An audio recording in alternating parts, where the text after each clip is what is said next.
Mirëmëngjesi. Sot do të shikojmë një tematikë të re dhe konkretisht kemi tematikën kërkimi në web dhe interneti. Si temë të parë të kësaj tematike, ne kemi ç'është interneti ose çfarë është interneti. Në faqet 54-55. Çfarë duhet dini ju nga kjo temë?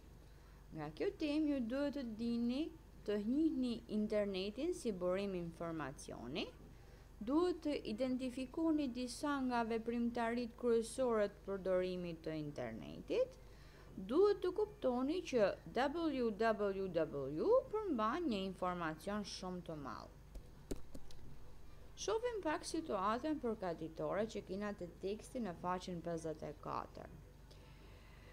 Ana jeton në Tiranë, kushëriri i saj i parë Joni jeton në Paris. Edhe pse janë larg, ata flasin çdo ditë me njëri tjetrin dhe shohin njëri tjetrin përmes internetit.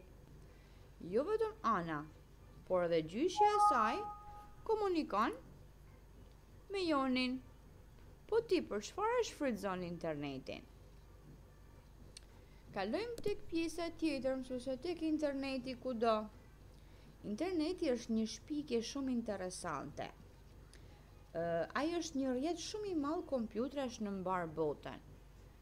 Kur themi rrjet, imagjinoni rrjetën e Marimangës, ku secili nga ne merr dhe dërgon të dhëna dhe informacion tek njëri tjetri. Pra pjesa që ju komunikoni me shokët, me mësuesit, dërgoni video, foto, dokumente të ndryshme, pjesa e detyrave të shtëpisë që i dërgoni mësueses, ose pjesa që ju shkruani me njëri tjetrin dhe me mësuesit, të gjitha këto quhen të dhëna. Ndërsa ne që përdorim internetin quhemi përdorues, pra përdorues interneti. Të dhëna që ne marrim nga interneti shfaqen tek pajisja jonë elektronike, do të thotë shfaqen tek kompjuteri personal, tek kompjuteri që kemi tek shkolla, tek telefoni, iPadi jon, pra këto quhen pajisje elektronike. Por si mund të kemi internet ne? Që ne të kemi internet, ne më përpara duhet që të kemi një kontratë me kompanitë që ofrojnë internet. Këto kompani quhen nga anglishtja Internet Service Providers, pra janë kompani që ofrojnë kundrejt pagesës internetin. Për shembull, Al Telekomi, Apkomi, Tringo, të gjitha ato që kemi në për kompanitë e telefonisë celulare e tjerë.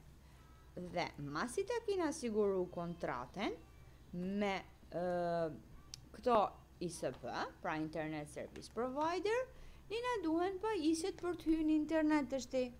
Dhe disa nga këto pajisje janë, për shembull, është pajisja elektronike që përdoret për të hyrë në internet dhe që duhet ketë patjetër një program që quhet shfletues interneti. Pajisja elektronike në te figura është njësia qendrore e kompjuterit desktop. Pra, te kjo pajisje ne duhet kemi të instaluar shfletuesin e internetit. Po kush është shfletuesi i internetit?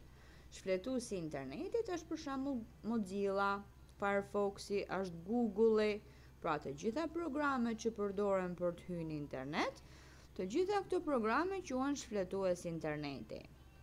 Pra, tham që për të pasur internetin, pasi kena bë kontratën, na duhet një pajisje elektronike, na duhet një modem, edhe që pajisja elektronike që të ketë të instaluar shfletuesin e internetit. Mirë po, interneti dhe webi, si mund ta mendojmë në ndryshe se çfarë është? Internetin mundena me e imagjinu mësuese si një Internetin e mund ta imagjinojmë si një kompjuter gjigant, pra si një kompjuter shumë të madh, ku secili nga ne merr dhe dërgon të dhëna, dhe gjithashtu edhe faqet e internetit ruhet në këtë kompjuter që është një super kompjuter, pra imagjinoni si një super kompjuter gjigant. Mirë. Tash shohim pak se si mund të hyjmë në një faqe webi. Për të hyrë në një faqe webi, ne tham që na duhet më përpara një shfletues. Dhe mësuesja ka shfletuesin, kam Google Chrome-in.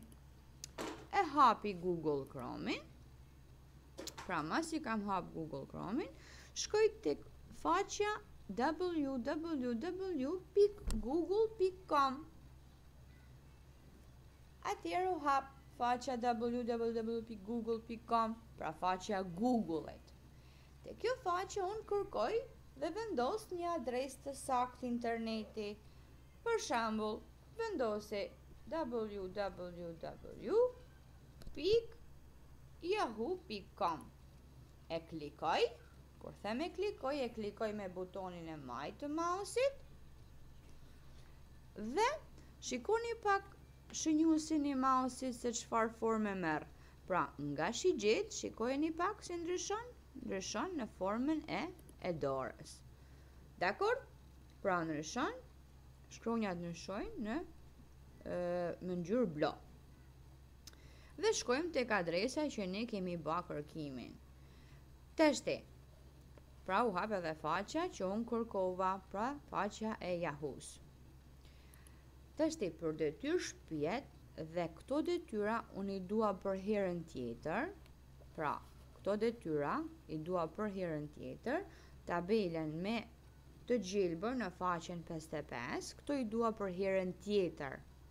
Ndërsa sot në fletore do të bani këtë ose në flet. Nëse keni mundësi, mundeni me e bë edhe në flet formatit. Ço do të bani sot? Sot ngarkohet pak faqja mësuese.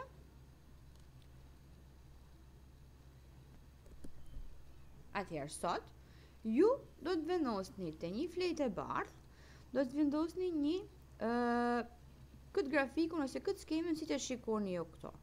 Në mes do të shkruani fjalën internet dhe te secili nga këto rrethorët ju do të shikoni se për çfarë përdorin këto personazhet tek figurat internetin. Për shembull, për çfarë përdor vajza e parë në foton e parë internetin, për çfarë përdor djali tek figura e dytë, për çfarë përdoret tek figura e tretë dhe kështu me radhë.